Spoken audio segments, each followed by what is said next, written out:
The earthvox podcast. earthvox podcast. Well, here we go. Welcome to the show. I'm sure you missed me. Last week, I made a terrible mistake. I guess that's what happens when you're a newbie.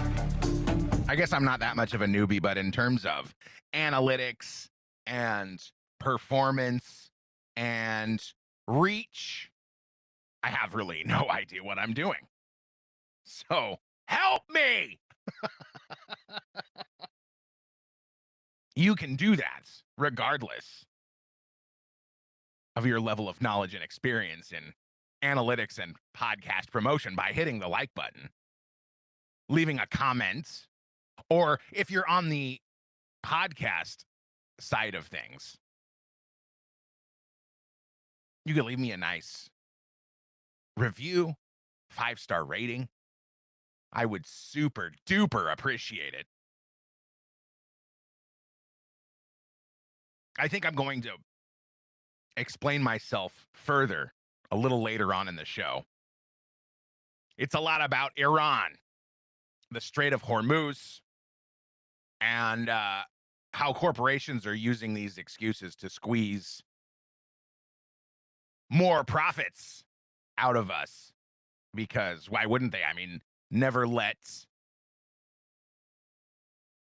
a good crisis go to waste is the mantra of politicians who I think, I mean, at this point, we must know now,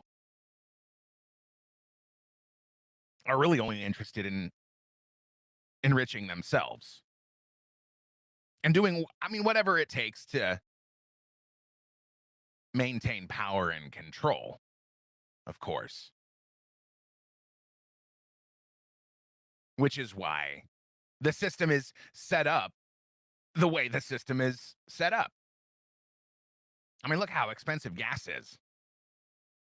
In just 2 weeks, maybe 3 weeks now,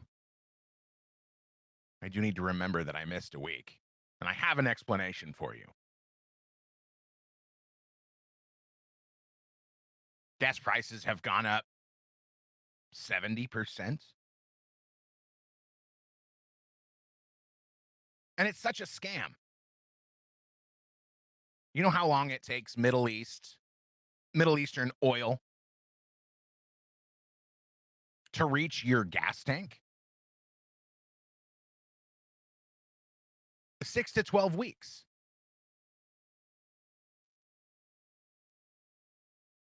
According to Grok, of course, who says the journey from Middle Eastern crude oil to gasoline at a U.S. gas station pump, especially one in Tacoma, Washington on the West Coast, which is where Grok thinks I live, takes roughly 6 to 12 weeks in total. Though it varies, yada, yada. So the gas that's now 70% more expensive is the same gas that's been in the country for months. Made from the same oil that's been in the country for months. And now Trump says we're winding down. We've wrapped it up. So I guess we're just being ripped off.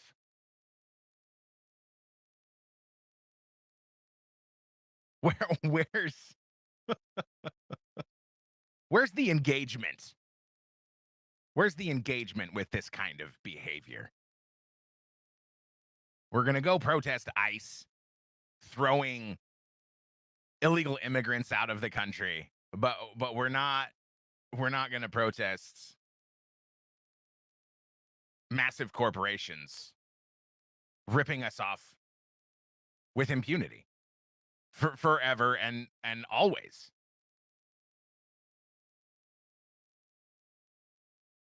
I mean, taxes go up and prices go up. When taxes go down, do prices go down? Inflation goes up, prices go up. When inflation goes down, do prices go down?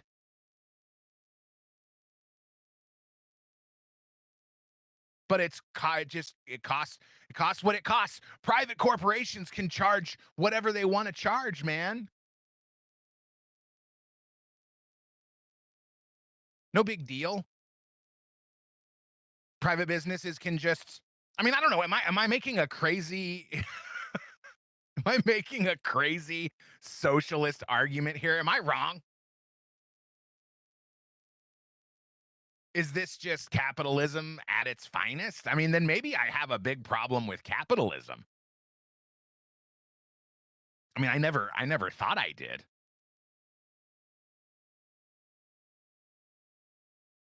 And isn't it interesting that the world is very hesitant about this war now? NATO doesn't want to get involved. The UN doesn't want to get involved. Nobody wants to get involved. Of course, this was a big story over the week. Donald Trump's very mad that none of the allies that we protect diligently want to help us out when we're asking for help. I mean, what is that going to mean for them when the United States and the Donald Trump administration control all of the trade routes, all of the movement of not just oil but food and products? Because I think that's what this whole thing is about.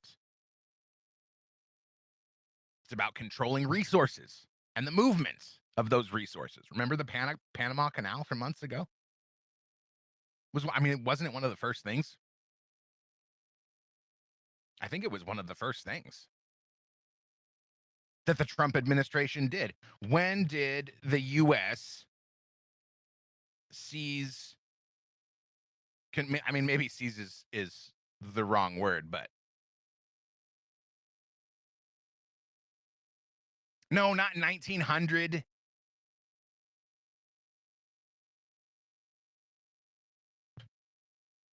See, we're going to give our lives over to these machines that don't understand the context.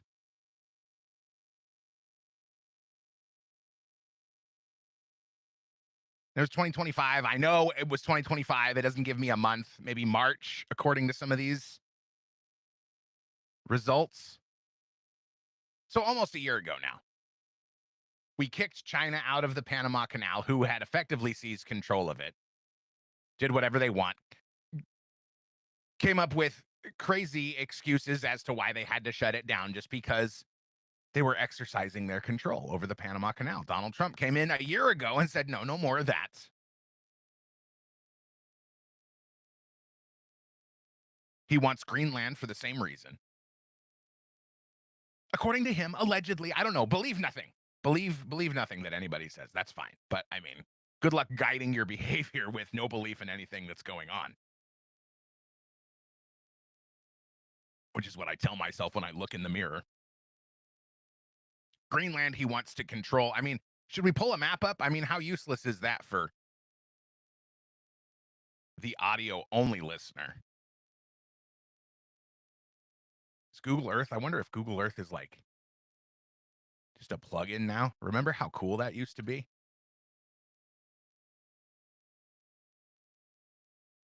Control all of these shipping routes through the Arctic by controlling Greenland.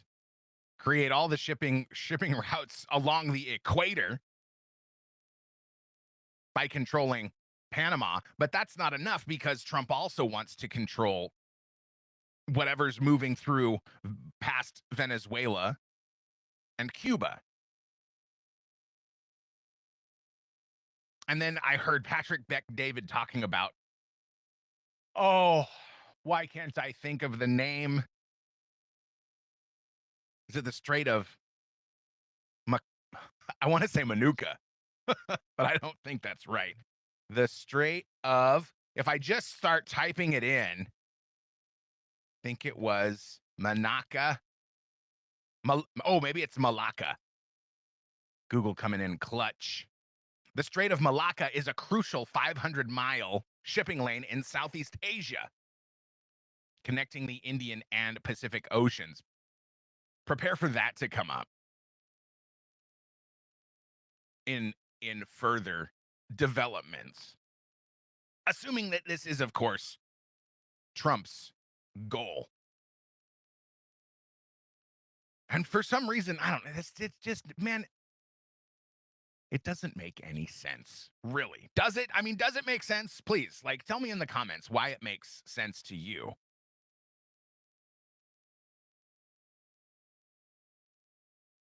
All of the excuses that are made up about why we need to go into Iran. If it's not because we want to control the shipping routes. I mean, so we have the Panama Canal, okay, kick China out of there. Apparently, we're respecting Panamanian sovereignty. Okay. Tell me a joke. The United States respects global sovereignty. Okay. Then we have Greenland. Okay. Trump effectively, I mean, what is that? Is that over? We definitely moved on. Maybe because Trump was embarrassed by all of the European cucks. Yes, I'm sorry, but not really, not at all. Who are all like, no, we're not going to let you. We're not going to let you have Greenland because it's the world against Donald Trump. Or it's all a bunch of theater to accomplish what exactly? I don't know. By the way, explain the massive rift in the right that is supposedly just all authentic and or authentic and organic.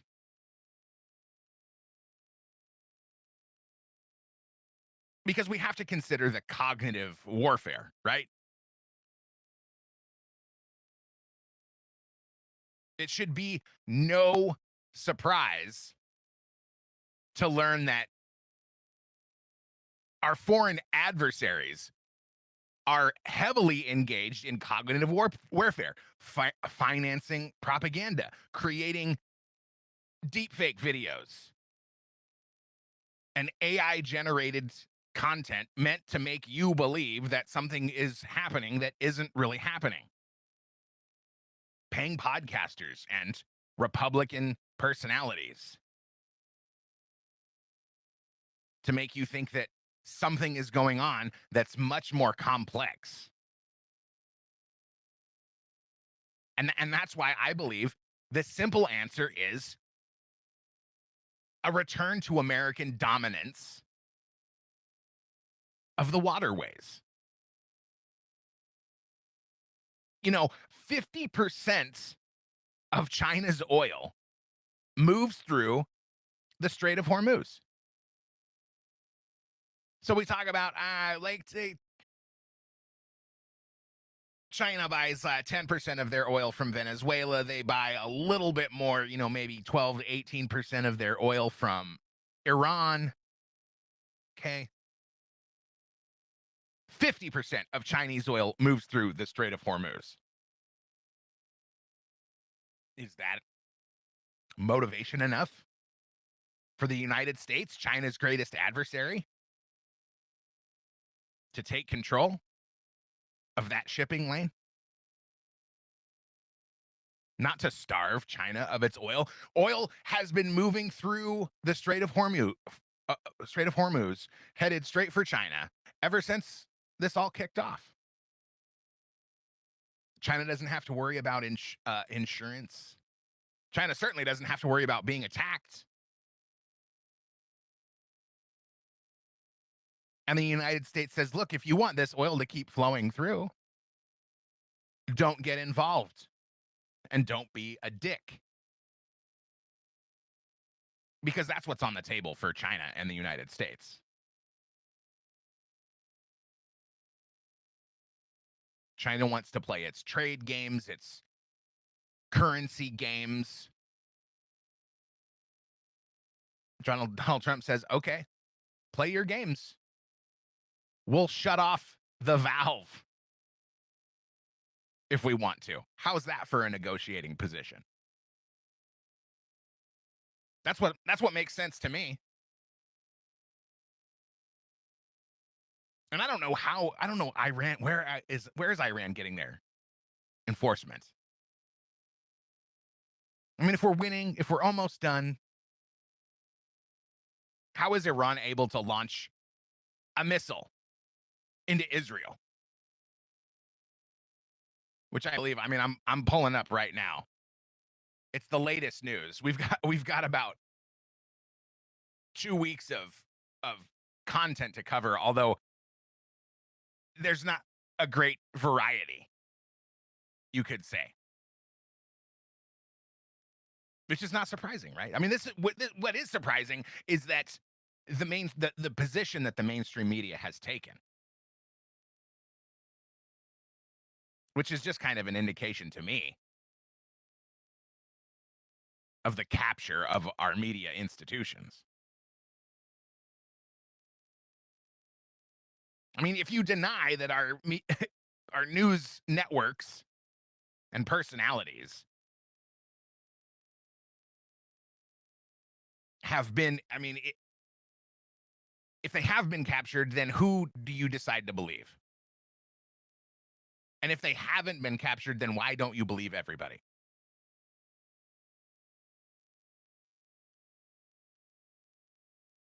Look at all of this footage.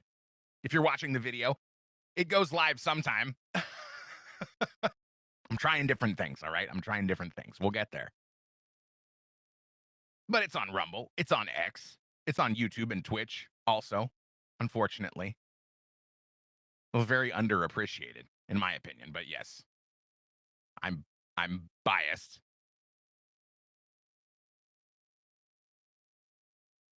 Still not satisfied with my search results.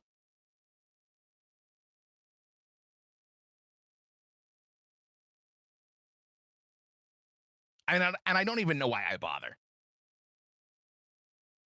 Is this an AI video? I don't know. I can't tell. I'm not an expert. Why would I believe somebody that says I have this technology? I have this software that can detect AI videos. So we can trust. Oh, there it goes. Made it to the grounds. Where is this capability coming from?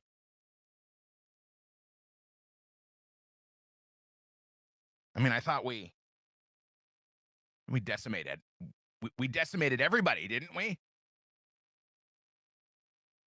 But they can lay mines, right? This was breaking news earlier in the week, or maybe it was last week. But Pete Hegseth comes out and says he's seen no evidence of mines. And apparently nothing has come of these mines. Maybe because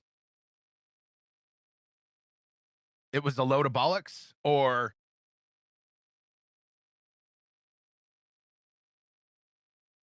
because nobody's traveling, or because nobody's hit one.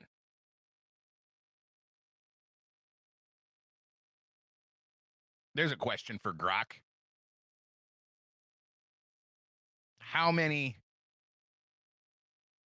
ships have moved through Hormuz since Iran began laying mines? Tell me about that one.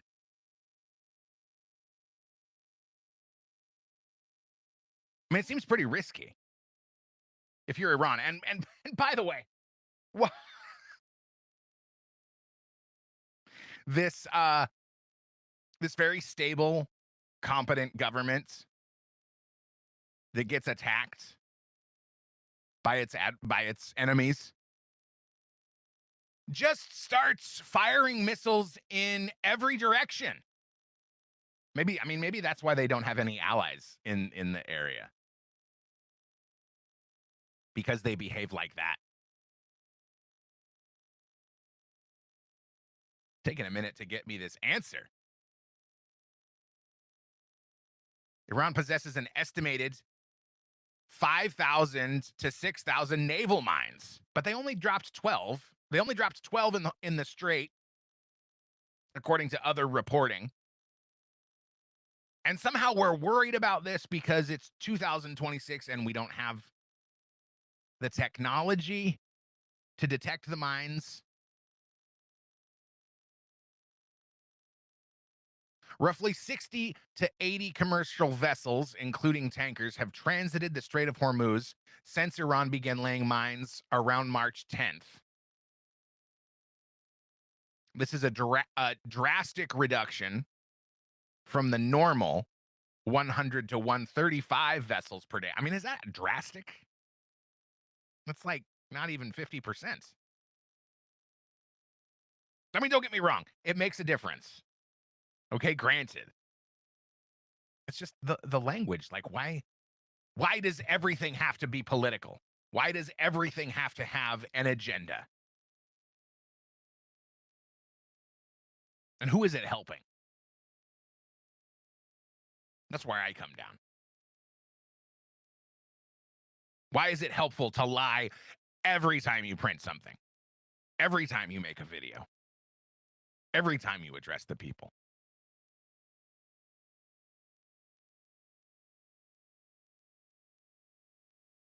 And the longer Iran keeps this strait closed, though I'm still not convinced on what they're how they're enforcing this closure.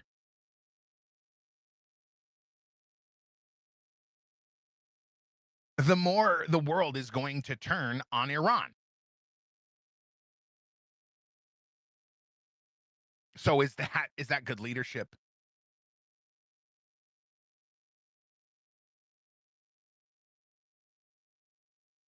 I mean, Iran will become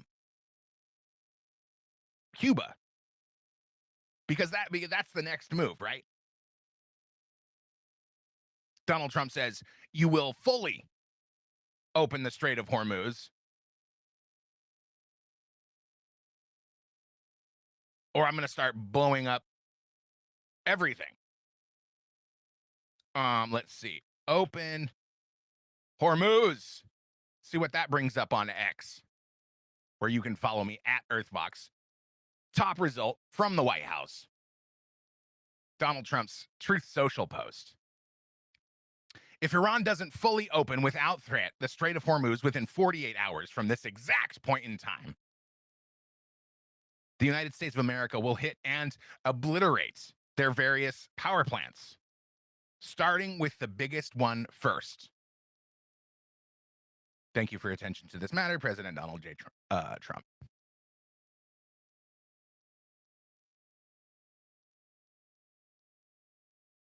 And then Iran says, thank you, CNN.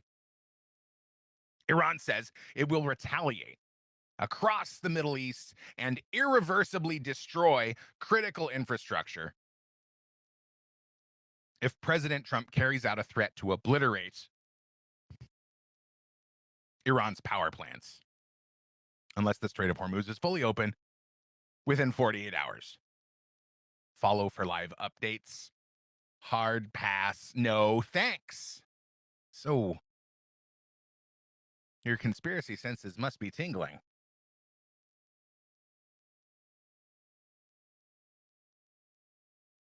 As this story comes out, because of all the conspiracy theories, if you could call them that, about the weakness of the grid, of the American grid.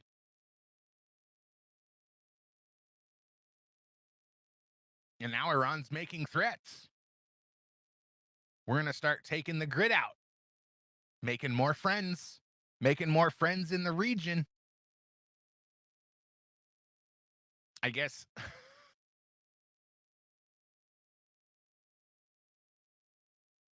I guess they're.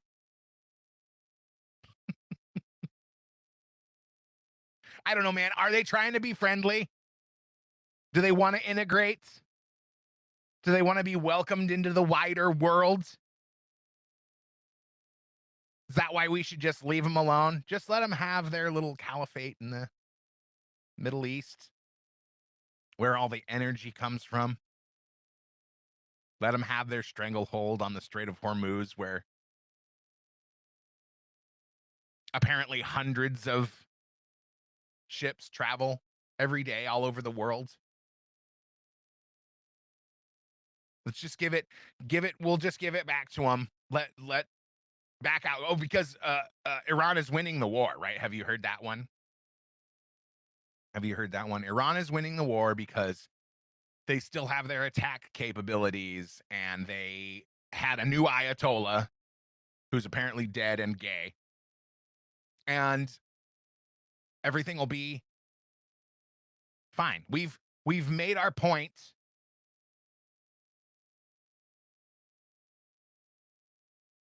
We blew up a bunch of them. We killed a bunch of them. Destroyed a bunch of their infrastructure. Good enough. We're out of here. Okay? Are we all happy?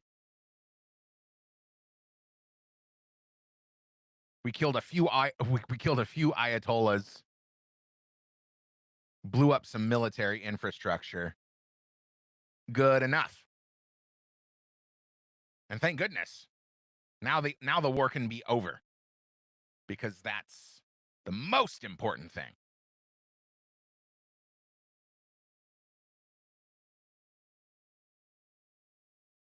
I'm not trying to say that the war in Iran is the most important thing.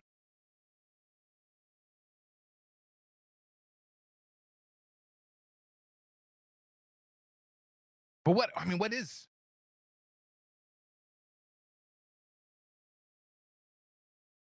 more important than ending the threat of radical Islam?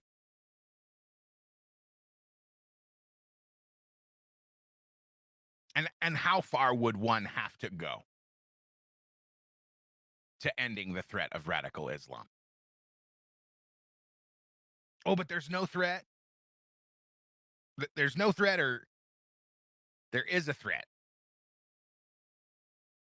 I mean, Joe Kent, you remember that guy? Didn't he run for Senate? I think he runned. He ran for Senate in Washington. I thought.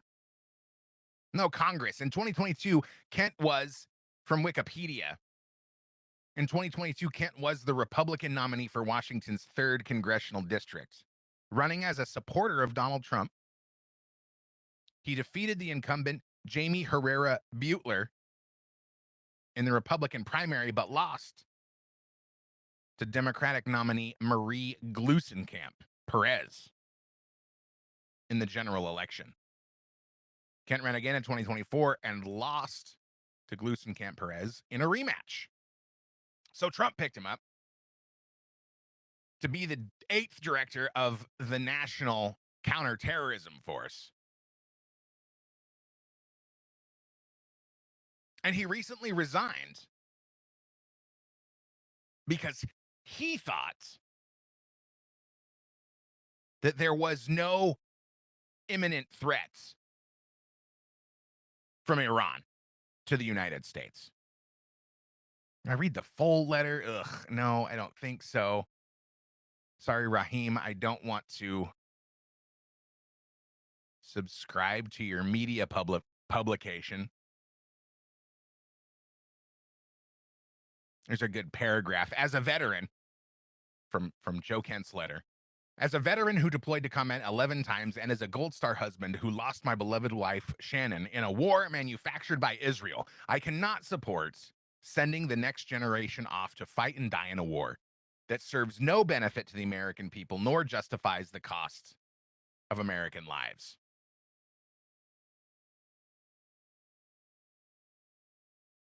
I used to like Joey. Well, Joe. I used to like him.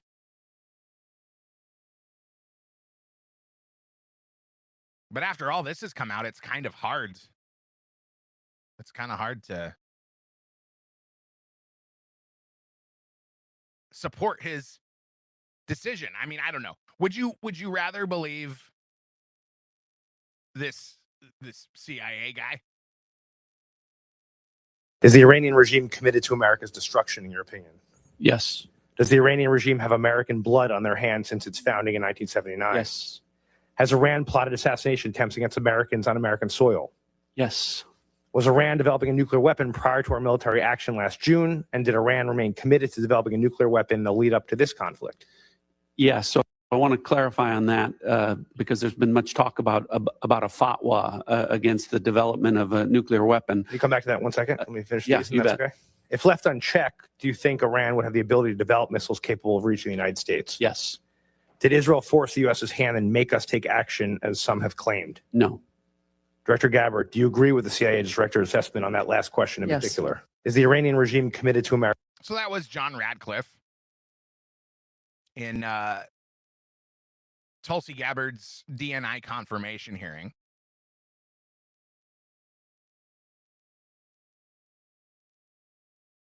No, I don't think that's right. This is according to Grok. Tulsi Gabbard was not confirmed to the DNI on March 19th.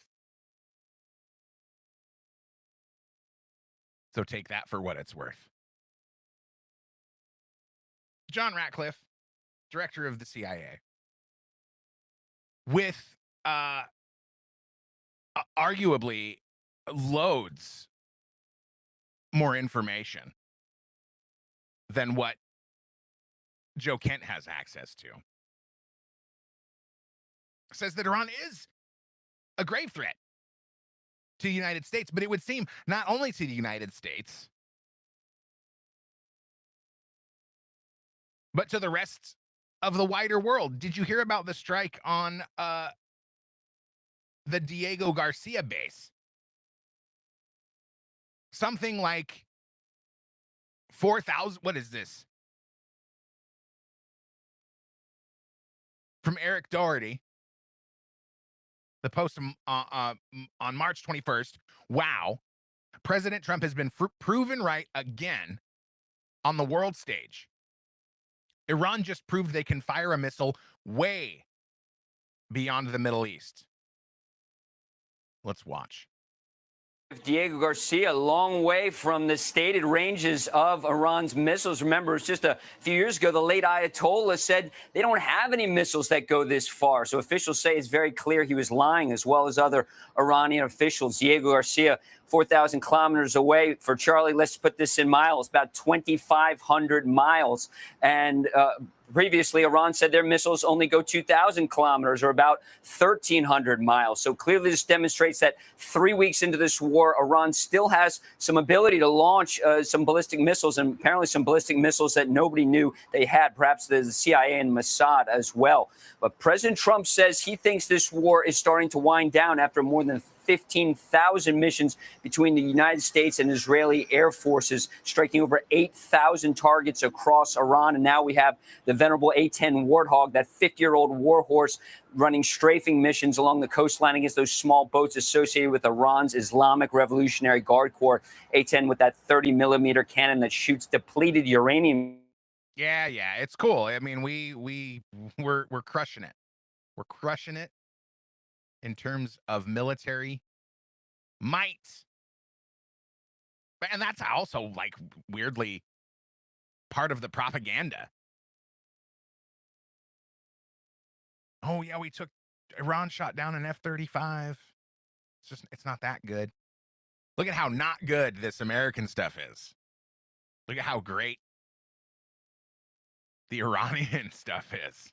They can shoot missiles 4,000 kilometers away. Be afraid. Be very afraid. We need troops on the ground now. We need troops on the ground. So as I predicted, the war will drag on. Russia is already getting involved with Cuba. Cuba doesn't, or didn't for a moment, have any electricity. We're heavily negotiating with the United States for relief We're sorry we've been bad communists, Mr. Trump. We'll be better, please. Just turn the lights back on. I'm not done with Joe Kent.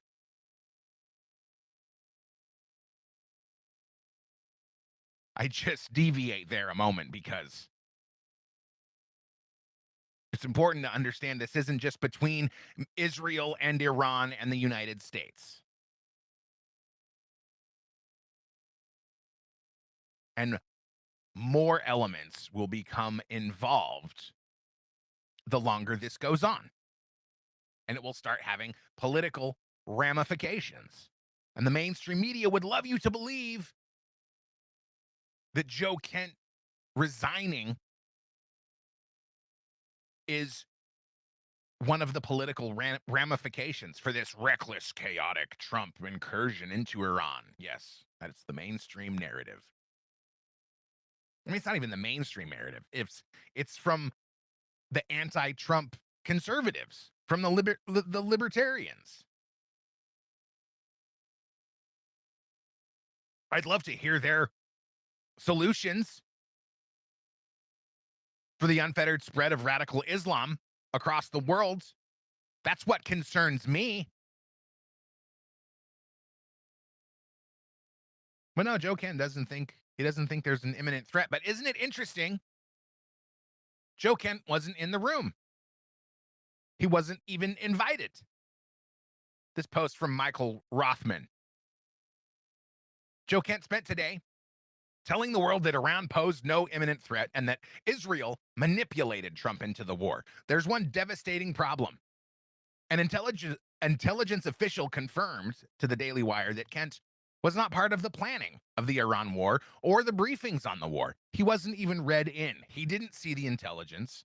He was operating blind, and he wrote a resignation letter as if he had the full picture. Well, why? Why, oh, why wasn't he in the room?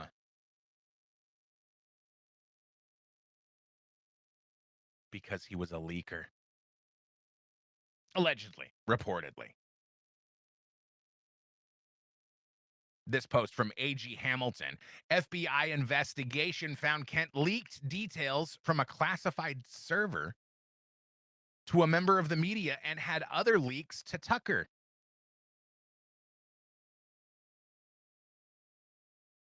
And he was under investigation by the FBI prior to exiting.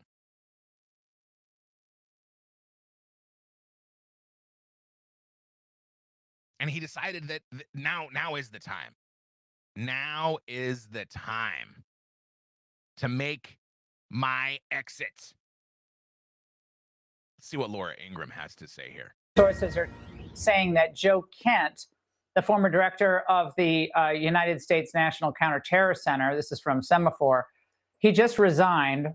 He's now under FBI investigation for allegedly leaking classified information. And the investigation predates his departure. Sources are saying that Joe Kent, because they suspected him of being a leaker anyway, already, previously. Naughty Joe Kent. Is this the post? No, these are the comments. Come on. I just wanted to make it not. There we go. There we go. Just had to not be such a boomer. My apologies. Hold on tight.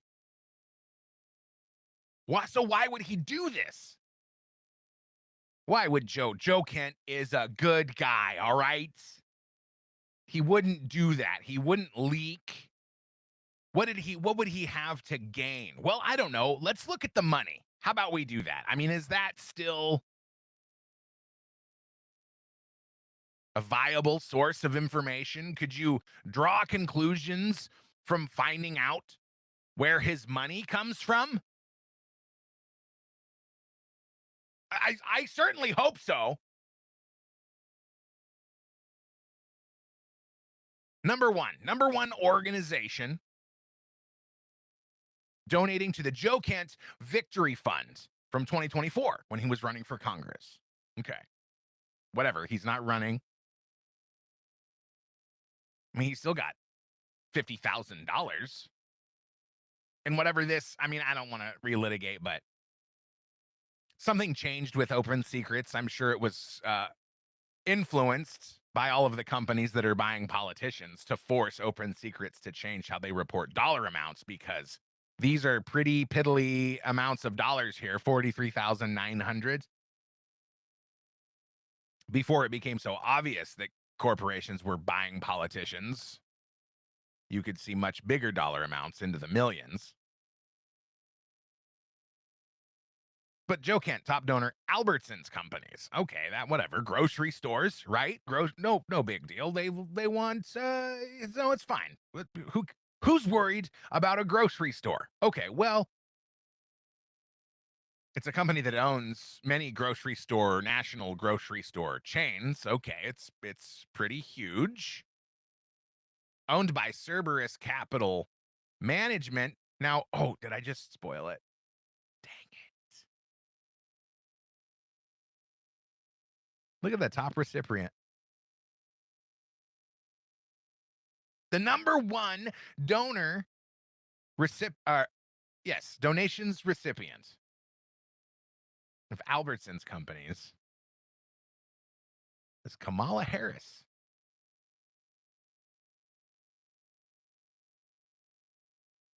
And they donated to Republicans too, but they thought that they should probably protect themselves, right? A massive corporation like that. Like, what if Kamala Harris loses and then Donald Trump's the president and he's going to be really mad? So we better shovel a little bit of cash his way too. So you got Donald Trump in there. Then you got the National Republican Senatorial Committee. Okay.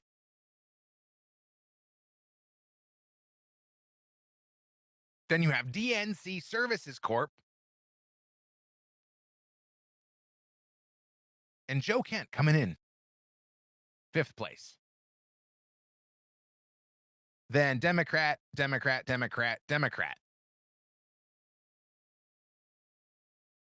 apparently they gave $10K to Robert F. Kennedy Jr. Now, interpret this in whichever way you would like to interpret it. But they wanted something from Joe Kent. I mean, come on. How do you need more convincing? He's the 5th largest recipient behind Kamala Harris and Donald Trump. Why? And they just expect nothing. They expect to get nothing back for their investment, because that's how corporations operate, right? Oh, another amazing conspiracy theory that that has really kind of gotten traction is that Netanyahu is dead. Have you heard about that one? And people are rolling out these videos. Look at this. Look at this video. Is obviously AI. It's obviously, look at the fingers, because those are the we all think that we know all the telltale signs of AI videos. And people look at this video shared by Colin Rugg. I better pull it up for you. Showing the hands, look, the fingers aren't weird, but then people are going, oh, but look at this and look at that and look at all these other things. It's weird how look at how the coffee in the cup isn't moving around when he moves. It is moving around. I'm looking at it. Okay, fine, whatever. Like, it's fine. He's dead. Iran was successful. Wouldn't they be? I mean, if he was, don't you think Israel, wouldn't Israel retaliate? Wouldn't they be nuking Tehran? Why wouldn't they? Because they care about civilians? I thought they didn't care about civilians. I thought they were barbaric. They were just killing babies left and right for fun because they liked it and they recorded selfies with dead babies. That was the IDF, right? Okay, but Netanyahu's gone. And really, the IDF was just being held hostage by Netanyahu, right? So the war's over. I mean, it's one or the other. Right? I mean, please tell me. Drop a comment and tell me the other outcome. Netanyahu is killed by Iran. So the response is massive retaliation with lots of bombs and maybe nukes, or the war is over.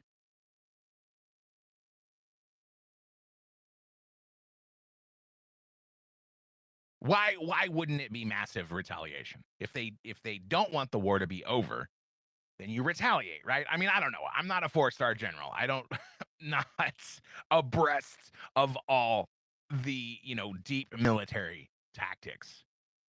How would the US respond if Iran killed Donald Trump? Okay. You making a picture in your mind. This is how the US would respond if Iran blew up Donald Trump. Okay. How different would the Israeli response be to the killing of Benjamin Netanyahu? Why would Israel not respond with everything that they have? Just fire all of it. I mean, we killed the Ayatollah, and then the next Ayatollah after that, allegedly, reportedly. Iran didn't quit. Would the United States quit? Would Israel quit? Why would Israel not respond severely? Because Trump would be mad? But I thought Israel was controlling Trump. No? I'm just asking questions. Because there's a lot of A plus B means C that doesn't math for me in a lot of this stuff. If Iran killed Benjamin Netanyahu, then the response from Israel should be catastrophic for Iran. But it's not. So I kind of tend to believe that Benjamin Netanyahu probably not dead, but probably really enjoying watching the little ants run around proclaiming, Netanyahu's dead. Iran is winning the war. Can you believe it? Isn't it crazy?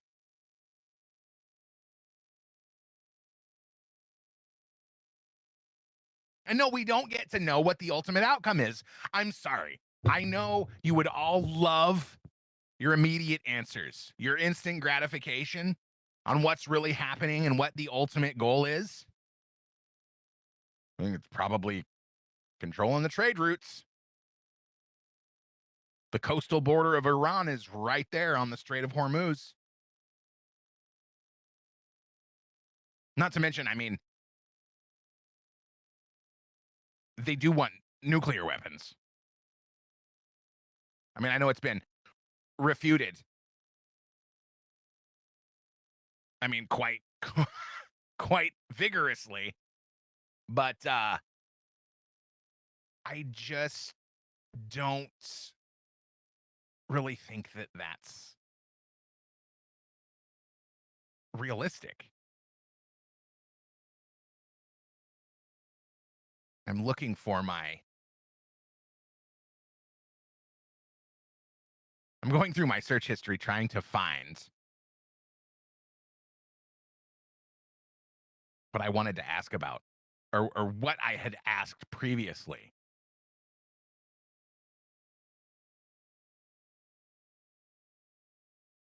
About what's been happening in the Strait, but I can't find it.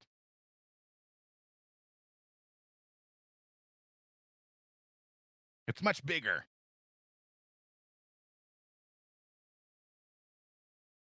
Than regional dispute. And since that's the case, I'm very disappointed. I mean, I want this to just be wrapped up in 3 weeks.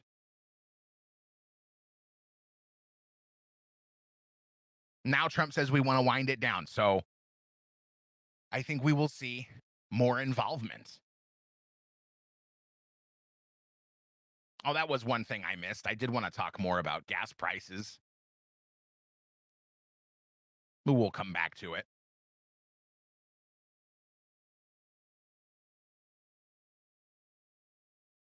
I just feel like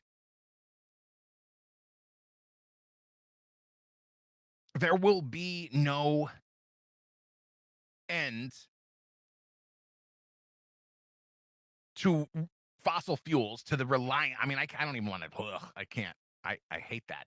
That terminology was invented by who was it? Rothschild? No, not Rockefeller, I think.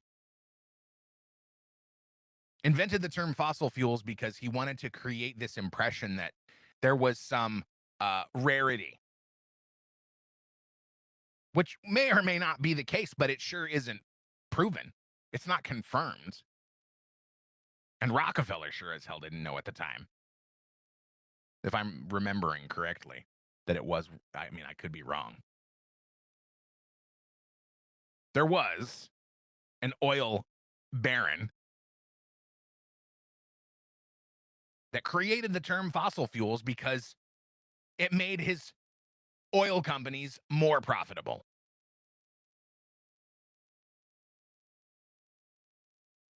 I mean, after what we're paying for gas, I almost hope it does last long enough for the companies that are gouging us to actually feel a little bit of the cost increase outside of just what the stock market is doing. But how do you feel about the war? I don't talk about it in my social circles, primarily because I don't want to get trapped into a conversation with someone ignorant of the facts, that doesn't know what's going on.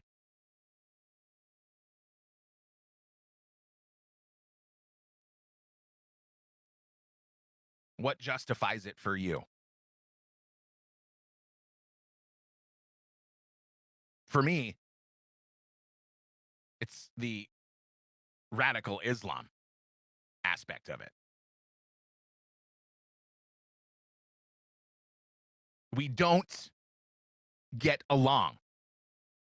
They will not get along with us. They want to subjugate us. They hate Christianity. Are they an existential threat, do you think? What does good enough look like to radical Islam?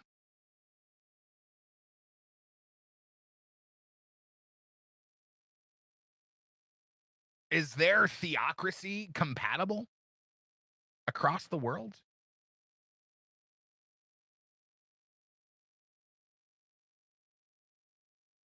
Are they satisfied with their mosques being able to freely practice there? Because we believe in freedom of religion, right? There's no laws against Islam in the United States. Move in, come in, build your mosque. Have 7 kids each. And please don't try to take us over. And that'll work because we said please, right? That'll be fine. They'll just coexist. They'll just coexist with us.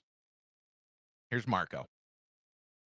Ultimately, all radical Islamic movements in the world identify the West writ large, but the United States in particular, as the greatest evil on the earth.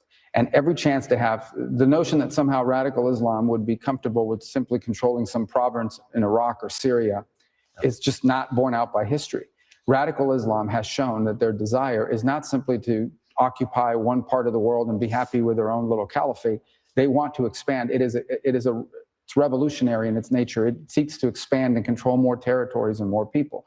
And radical Islam has designs openly on the West, on the United States, on Europe. We've seen that progress there as well. And they are prepared to conduct acts of terrorism In the case of Iran, nation state actions, assassinations, murders, you name it, whatever it takes for them to gain their influence and ultimately their domination of different cultures and societies. That's a clear and imminent threat to the world and to the broader West, but especially to the United States, who they identify as the chief source of evil on the planet.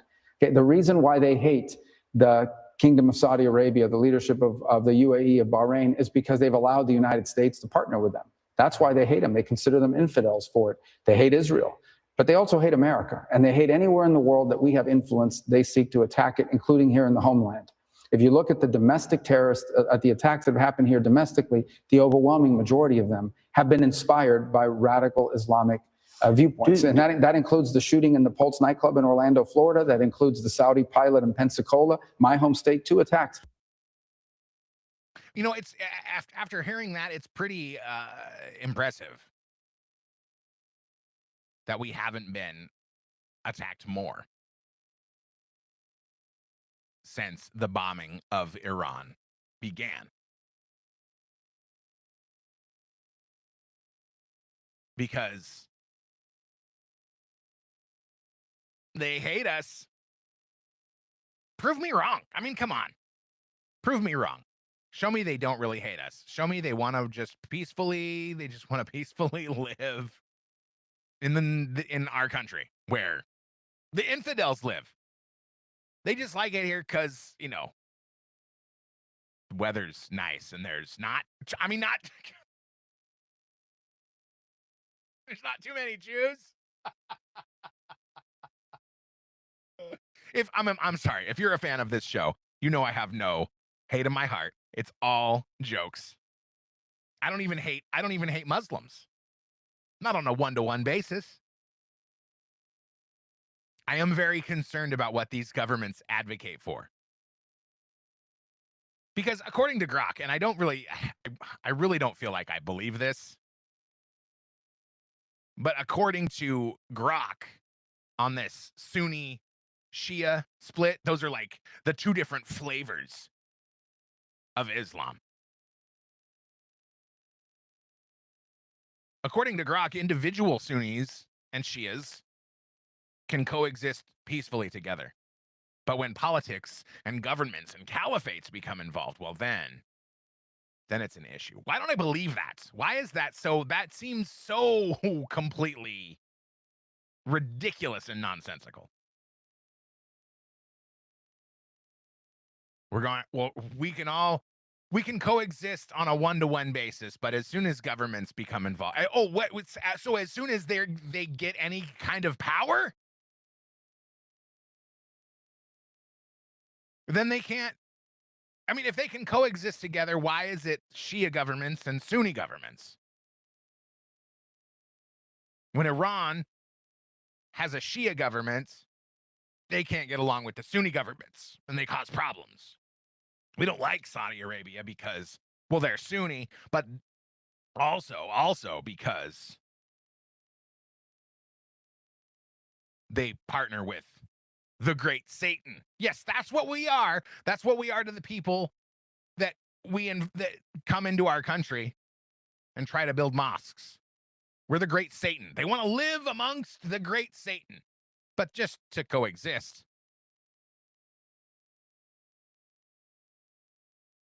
Now, according to Grok, the breakdown in beliefs is very minor.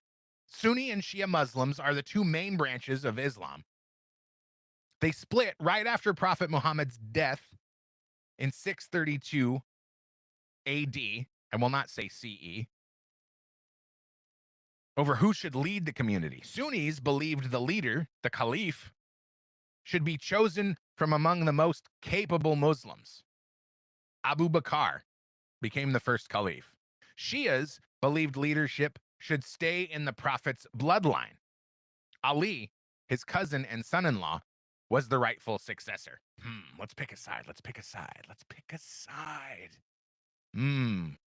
Are you more of a bloodline person or a more capable person? I think I'm a more capable person. Okay. It all kind of makes sense when you break it down like that. I mean, there's more to read, but do you need to know more?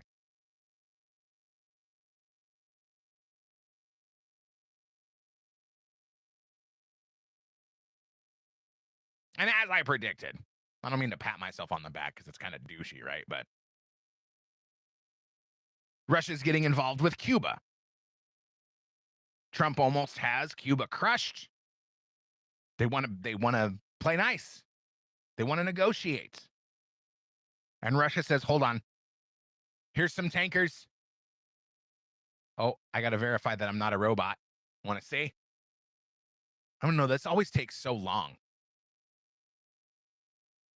Because you cheat. This is how you cheat the paywalls. Don't tell anybody.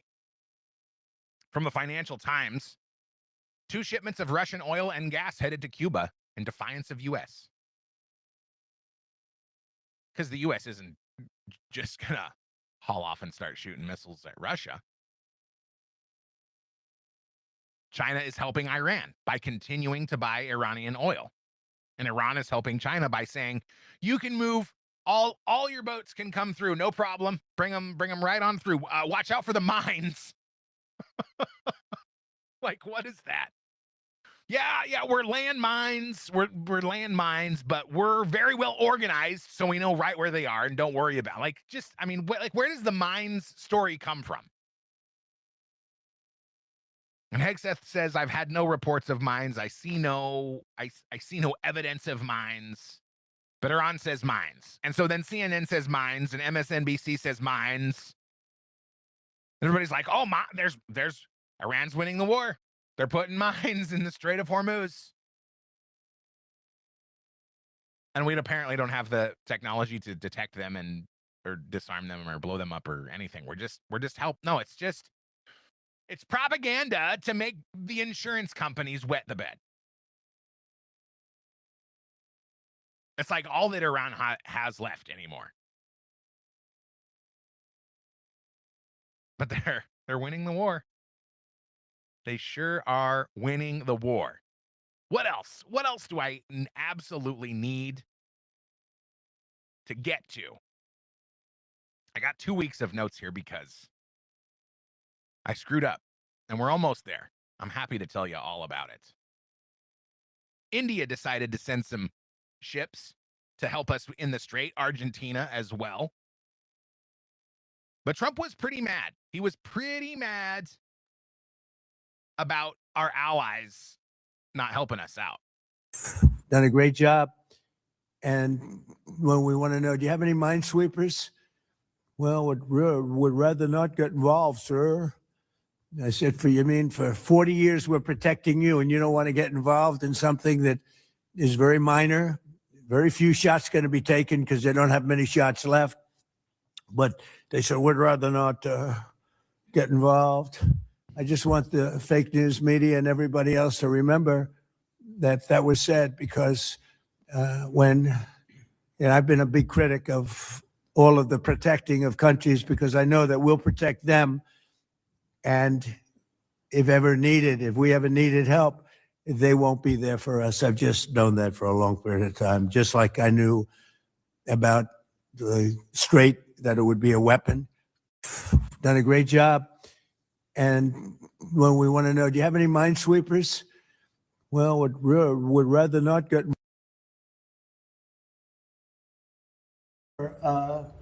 We have 45,000 troops in Japan. We have 45,000 troops in South Korea. We have 50,000 troops in Germany. We defend all these countries. And then, do you have any minesweepers? And they say, well, would it be possible for us not to get involved? I've been saying it for a long time. I don't need your aircraft. I wonder if they don't want to get involved because their countries are completely overrun by radical Islamists. I wonder if that has anything to do with it. I wonder if this is why Biden had the borders wide open, and why Biden didn't do anything on foreign policy. I mean, much less anything on anything. But I wonder if that was the plan from the terror proxies and Iran themselves.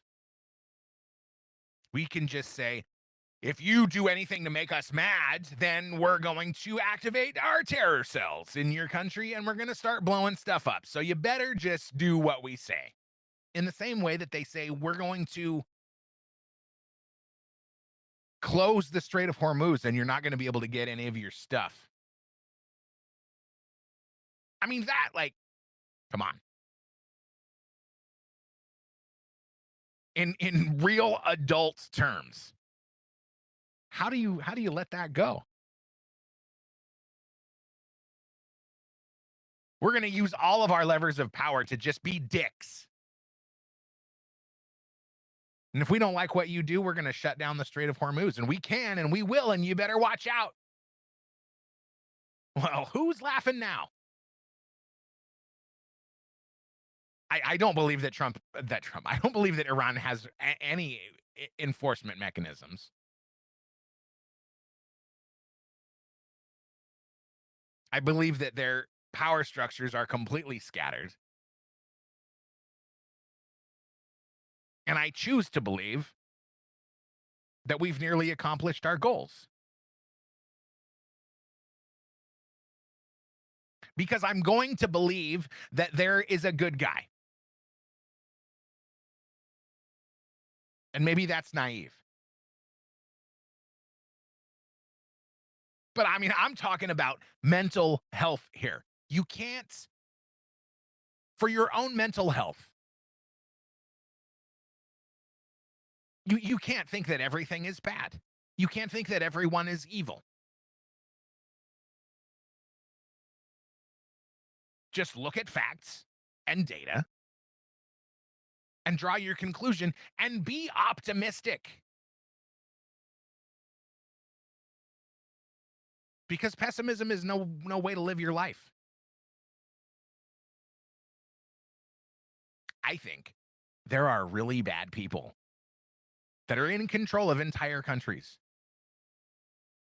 that want to hurt us, that want to hurt me, and they want to hurt my kids.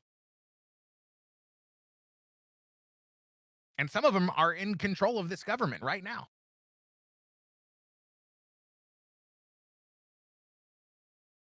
Some of them are in control of your state. They're the mayors in your cities. But there are also good people that want to fix things and make things better. There are.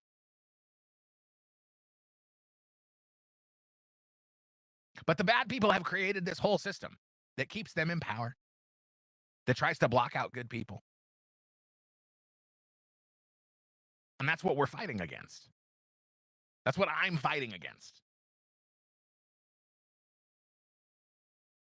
And I get really discouraged when I see nothing happening.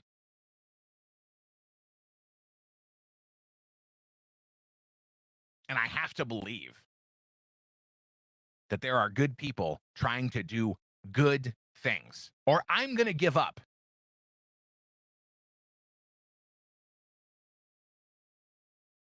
And I don't want to give up.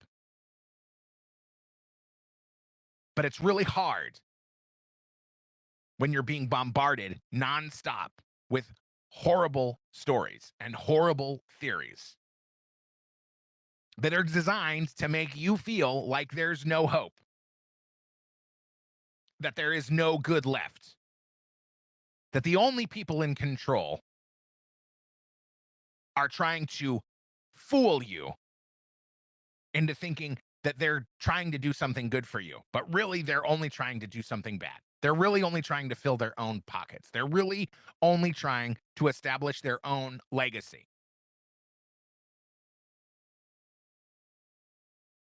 So I am not giving up. And I am not caving into pessimism. And that's not actually what happened last week. I had a plan. And I bollocksed it up really bad. As a content creator, you're always trying to amplify your own content, right? Because otherwise, what's the point? Yeah, I guess some people would do this for a hobby. They would do it because it's fun. I mean, those are some of the reasons that I do it. But I had a plan to start changing some things on the analytics side, changing the way that I do things to see what kind of impact it has on viewership, on engagement. And I changed a bunch of things, and then I realized, oh no. If I do a show now, I will have no idea if this thing had the impact or this other thing had the impact. It's like, I mean, think about like a colony of ants. You're trying to affect their behavior.